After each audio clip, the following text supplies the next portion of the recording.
So you, in your response, you mentioned that the involvement of the IDC in your effort to try to save Goodyear.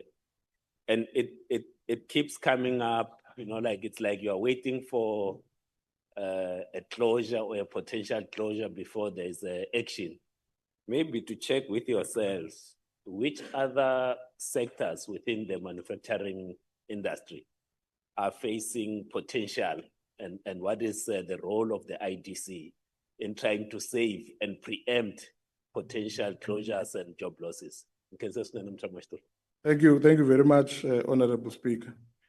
So the IDC is able to move based on the information that companies avail to the market. And sometimes companies only speak about the course of action when they've either issued a Section 189 or they've already taken a decision, especially the ones that are not headquartered in South Africa, for instance. So sometimes the IDC comes into the equation to try and make a proposal about how to save operations. So if we take the Goodyear example, when the IDC spoke to them early August, they had already decided on severance packages, and they'd already decided on the date of the 15th of October. So when the IDC said, is it not possible to roll back the 15th of October deadline until we bring in a technical partner, or you allow us on an agreement to use your technology to manufacture the tires, they couldn't agree on that one. The other one that is a live issue is the Aspen Section 189. I'm sure you picked up that Aspen also issued a Section 189. We are in discussion with Aspen. They did send something earlier today on what justifies the Section 189, and we're trying to negotiate a way out of avoiding that.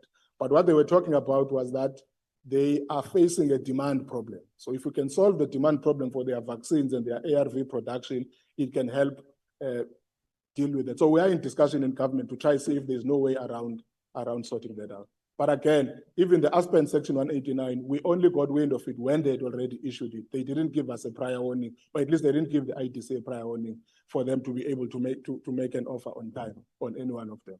But that is the nature of how we interact with the market. You don't always get a briefing beforehand. You get told about what is happening when the decision has already been made by the company, either to close down an operation or to announce an intention to retrench. But we do try our level best to talk to them, even when they've taken that decision, and see if there's no way we can avert the crisis. Part of the reason why AMSA is not closed to date is because they indicated on time that they were contemplating that idea, and the IDC provided a loan facility to them to extend their operations by 18 months at the time when we spoke to them last year. We've